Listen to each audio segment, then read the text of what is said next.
नूराबाद एक ऐसा गांव था जहां लोगों की जिंदगी का सबसे बड़ा हिस्सा खेती बाड़ी नहीं बल्कि मुर्गियां और बकरियां पालने में गुजरता था। खेत सुनसान रहते थे, लेकिन हर आंगन में ककड़ों को और मीम मीम की आवाजें गूंजती रहती थीं। गांव के लोग खाने के इतने शौकीन थे कि हफ्ते के सातों दिन नॉन वेज ही खाते थे। कभी मटन, कभी चकन, कभी चकन बिरयानी, तो कभी मटन कीमा। हर घर से बस मसालेहों की खुशबू आती रहती थी। अरे करीम, आज क्या बना है? आज तो चिकन बिरयानी बनाई है। तुम भी आ जाओ, मजा आ जाएगा। वाह, फिर तो आज दावत है। इस गांव का राजा भी कुछ कम नहीं था। इसका नाम था राजा सिकंदर शाह। और वो मिटन का उतना दीवाना था कि रोज 10 किलो मिटन और चावल खा जाता था। एक दिन दरबार में वजीर ने कहा, महाराज, क्या आपका कभी कुछ और खाने का दिल नहीं करता? वजीर जी, मट्टन जैसा जायका किसी और चीज में कहाँ। और मट्टन खाकर इतनी ताकत भी मिलती है, उसके बगैर में एक दिन भी नहीं रह सकता।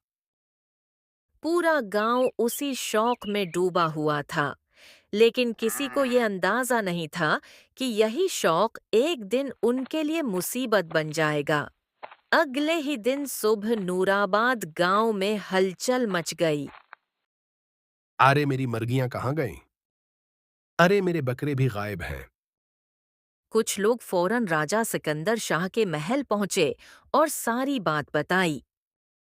लगता है किसी जंगली जानवर ने खा लिया होगा। जाते वक्त महल से कुछ मुर्गियां और बकरियां ले जाओ। गांव वाले कुछ बकरियां और मुर्गियां ले आते हैं, मगर अगले ही दिन सब गायब हो जाती हैं। जब ये बात राजा को पता चली, तब राजा ने थोड़ा सोचा और बोला, अगर ऐसा है तो अब तुम्हें खेती करनी पड़ेगी। अब मट्टन और चकन भूल जाओ। खेतों में मेहनत करो और अपना पेट भरो। गांव वाले मायूस होकर वापस लौट आए और मजबूरी में खेती करने लगे। उधर महल में वजीर ने आहिस्ता से कहा, महाराज, हमारे पास सिर्फ 10 दिन का मिटन बचा है। उसके बाद आपको भी मिटन नहीं मिलेगा। राजा फिक्र में डूब गया। कुछ दिन ऐसे ही गुजर गए। फिर एक दिन गांव में एक अजनबी आदमी बैलगाड़ी लेकर आया। उसकी गाड़ी में बड़े बड़े पतीले रखे थे। गांव वाले उसे देखकर हैरान हो गए। अरे ये कौन है और गाड़ी में क्या लाया है? अरे खुशबू तो देखो, लगता है कुछ खाने का सामान है। वो अजनबी एक दरख्त के नीचे रखा, मेज लगाई और जोर जोर से चलाने लगा। आओ आओ गांव वालों, पेट भर कर चकन मटन खाओ। ये सुनते ही लोग दौड़ते हुए उसके पास पहुंचे। सच में चकन और मटन है। हाँ भाई, जितना चाहो खाओ। मुझे जल्दी एक प्लेट मटन चावल देना। सब लोग मजे से खाने लगे। वाह, ऐसा मटन तो जिंदगी में नहीं खाया। सच में बहुत मजेदार है। कुछ ही देर में सारे पतीले खाली हो गए। फिर एक आदमी ने पूछा, भाई कितने पैसे हुए? आज सब फ्री है, कोई पैसे नहीं। ये सुनकर सब खुश हो गए और अपने अपने काम पर लौट गए। लेकिन एक आदमी अमरान दौर खड़ा सब देख रहा था। कुछ तो गड़बड़ है। पहले मर्गियां और बिकरे गायब हुए और अब ये आदमी अचानक चकन मटन लेकर आ गया। जरूर कोई राज है। वो अजनबी आदमी, जिसका नाम यूसुफ था, गांव से दूर एक घने जंगल में रहता था। शाम को यूसुफ घर पहुंचा तो चेहरे पर खुशी साफ झलक रही थी। उरे शाजिया, आज तो तुम्हारे हाथ का मिटन और चकन लोगों को बहुत पसंद आया। पसंद तो आएगा ही, इतनी मेहनत से बनाया है मैंने। तभी अचानक बाहर घोड़ों की टापों की आवाज सुनाई दी। यूसुफ जल्दी से बाहर निकला। बाहर देखा तो पास के गांव का राजा अपने सिपाहियों के साथ खड़ा था। क्या तुमने नूराबाद के लोगों को मटन चकन खिलाया? जी महाराज, बिल्कुल। जैसा आपने कहा था वैसा ही किया। अब आगे का काम भी ठीक से करना। हमें वही चाहिए जो हमने सोचा है। आप फिक्र न करें महाराज। अब देखिए मेरे चकन मटन का जादू। राजा मुतमईन होकर वापस चला गया। इधर गांव में इमरान अपने दोस्त सलीम के पास पहुंचा। अरे सलीम, तुझे कुछ अजीब नहीं लग रहा? क्या अजीब? आज तो मैं बहुत खुश हूं। इतने दिनों बाद इतना मजेदार चिकन खाया।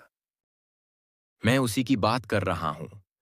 जरा सोच, हमारे गांव से सारी मर्गियां और बिकरे अचानक गायब हो जाते हैं और फिर ये अजनबी आदमी आ जाता है।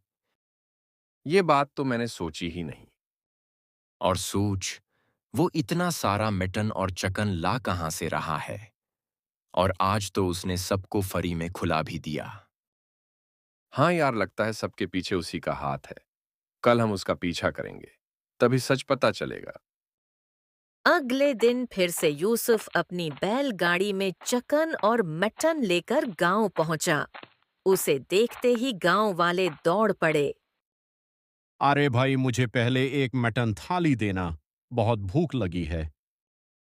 मुझे तो चिकन थाली देना और हाँ, ग्रेवी ज्यादा डालना। सबको मिलेगा, लेकिन आज से दाम लगेंगे। बस 150 रुपए एक प्लेट। यूसुफ तेजी से सबको खाना देने लगा और पैसे लेने लगा। उधर उमरान और उसका दोस्त सलीम दौर खड़े सब देख रहे थे। कुछ देर में सारे पतीले खाली हो गए और यूसुफ अपनी बैलगाड़ी लेकर वापस निकल पड़ा। अमरान और सलीम खामोशी से इसके पीछे पीछे दौड़ने लगे। थोड़ी देर बाद यूसुफ जंगल के बीच अपने घर पहुंचा। दोनों दोस्त एक दरख्त के पीछे छिपकर देखने लगे। तभी अचानक पीछे से आवाज आई। दोनों ने डर कर पीछे मड़कर देखा। उनके सामने पास की रियासत के सिपाही खड़े थे। 2 दिन गुजर गए। गांव में खबर फैल गई कि इमरान और सलीम गायब हो गए हैं। उधर महल में राजा का सारा मटन खत्म हो चुका था। वजीर घबरा कर बोला, महाराज, अब मिट्टन खत्म हो गया है, क्या बनवाऊं? मुझे कुछ और नहीं चाहिए। किसी भी हालत में मुझे मटन ही चाहिए। वजीर ने फौरन गांव में तलाश करने को कहा। तभी उसे यूसुफ के बारे में पता चला। जल्दी से जाओ, उसके पास से 10 किलो मिटन लेकर आओ। कुछ देर बाद सिपाही मिट्टन लेकर वापस आया। जैसे ही राजा ने पहला नवाला खाया, इसकी आंखें चमक उठीं। वाह, ऐसा मजेदार मटन मैंने अपनी पूरी जिंदगी में नहीं खाया। जिसने भी ये मटन बनाया है, उसे फौरन मेरे सामने पेश किया जाए। यूसुफ को जब ये बात पता चली तो वो फौरन दुश्मन राजा के पास गया। महाराज, मुझे राजा सिकंदर शाह ने अपने महल में बुलाया है। अरे वाह, ये तो बहुत अच्छी खबर है। अब हमारा काम और भी आसान हो जाएगा। लेकिन महाराज, मुझे डर लग रहा है। अगर उन्हें सच पता चल गया तो? कुछ नहीं होगा, तुम बस डरना मत। और जब वो तुमसे मटन बनाने को कहीं तो इसमें मेरी दी हुई दवा मिला देना, फिर सब अपने आप हो जाएगा। यूसुफ ने खामोशी से सर हिला दिया। अगले दिन यूसुफ राजा सिकंदर शाह के महल पहुंचा। राजा ने उसे देखते ही कहा, तुम वही हो ना जिसने वो मजेदार मटन बनाया था? वैसा मटन मैंने अपनी पूरी जिंदगी में नहीं खाया। मैं चाहता हूं कि तुम मेरे लिए वही मटन बनाओ। ठीक है महाराज, मैं बना दूंगा। और एक बात, हमारे गांव से सारी बकरियां गायब हो गई हैं। क्या तुम बता सकते हो कि तुम इतना मटन कहां से लाते हो? महाराज, मैं पास के गांव से लाता हूं। मतलब हमारे दुश्मन राजा के गांव से। अच्छा, ऐसा है। तो फिर तुम जा सकते हो। हमें तुम्हारे हाथ का मटन नहीं खाना। यूसुफ ये सुनकर चौंक गया। वो सीधा दूसरे राजा के पास पहुंचा और सारी बात बता दी। दूसरा राजा कुछ देर सोच में पड़ गया। लगता है सिकंदर शाह को शक हो गया है। अब तुम्हें और एहतियात से काम करना होगा। अगले दिन यूसुफ डरते डरते फिर गांव में चकन और मटन बेच रहा था। उसके चेहरे पर साफ घबराहट थी। तभी अचानक भीड़ में से दो चेहरे सामने आए, अमरान और सलीम। उन्हें देखते ही यूसुफ के होश उड़ गए। तुम दोनों यहाँ कैसे? अरे भाई, ये क्या बोल रहे हो? ये हमारा गांव है, हम यहीं होंगे ना। अरे उमरान, हमें तो लगा था तुम दोनों कहीं गायब हो गए। हमें गायब करना इतना आसान नहीं है। क्यों यूसुफ बाबू? यूसुफ, जब तुम्हारा ये मटन चकन खत्म हो जाए तो गांव के बाहर वाले दरख्त के पास आना। थोड़ा काम है तुमसे। इतना कहकर दोनों चले गए। शाम तक यूसुफ का सारा सामान बिक गया। अगर मैं गया और उन्होंने मुझे पकड़कर राजा के पास ले गए तो? वो उलझन में था, मगर आखिरकार हिम्मत करके दरख्त के पास पहुंचा। वहां अमरान, सलीम और राजा का वजीर खड़े थे। मुझे माफ कर दीजिए, मुझसे बहुत बड़ी गलती हो गई। अगर तुम्हें अपनी जान प्यारी है तो अब वही करना होगा जो मैं कहूंगा। आप जो कहेंगे मैं वही करूंगा। वजीर ने उसे पूरी मंसूबाबंदी समझाई। सब सुनकर यूसुफ फौरन दुश्मन राजा के पास पहुंचा। महाराज, आपका काम हो गया। मैंने वही दवा राजा सिकंदर शाह के मुटन में मिला दी। लेकिन उन्होंने तो तुम्हें मटन बनाने से मना किया था ना? क्या था, लेकिन आज मैंने खुद ही बनाकर उन्हें दे दिया। बहुत खूब। अगर ऐसा है तो आज रात ही हमला करेंगे। सिकंदर अब ज्यादा देर तक नहीं बचेगा। दुश्मन राजा को ये नहीं पता था कि वो खुद एक जाल में फंस चुका है। रात गहरी हो चुकी थी। चारों तरफ सुनाटा फैला हुआ था। इसी अंधेरे का फायदा उठाकर दुश्मन राजा अपने कुछ सिपाहियों के साथ चुपके से राजा सिकंदर शाह के महल में घुस गया। राजा सिकंदर शाह अपने कमरे में सूते हुए दिखाई दे रहे थे। लगता है दवा ने असर करना शुरू कर दिया है। जाओ जल्दी उसे उठाकर ले आओ।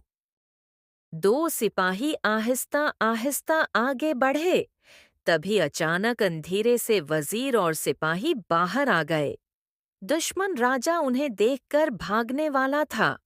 तभी पीछे से सिपाहियों ने उसे घेर लिया।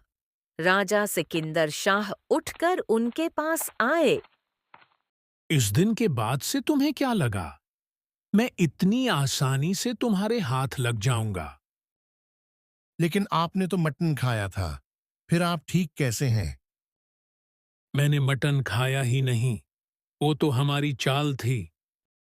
लेकिन अब तक हमें ये समझ नहीं आया, तुमने एक ही रात में हमारे गांव की सारी बकरियां और मर्गियां कैसे गायब कर दें। मैंने एक काले जादूगर से तुम्हारे गांव पर काला जादू करवाया है। अब तुम्हारे गांव में कभी कोई मुर्गी या बकरी जिंदा नहीं रहेगी। अच्छा, ऐसा है? कोई बात नहीं, अब हम तुम्हारे गांव से ही मटन लाएंगे। वैसे भी वहां का जायका लाजवाब है। राजा सिकंदर शाह वहां से चले आए और फिर उन्होंने यूसुफ को बुला लिया। डरो मत, अब से तुम हमारे लिए और गांव वालों के लिए मटन और चकन बनाओगे, पास के गांव से लाकर, और तुम्हें उसकी मुंह मांगी कीमत दी जाएगी। जैसे आपका हुक्म महाराज। इस दिन के बाद से यूसुफ रोज पास के गांव से मटन और चकन लाता, गांव वालों को पेट भरकर खुलाता और राजा के लिए खास 10 किलो मटन बनाकर ले जाता। नूराबाद गांव फिर से खुशहाल हो गया और इसी के साथ एक अनोखे राजा और उसके अजीब शौक की कहानी यहीं खत्म होती है।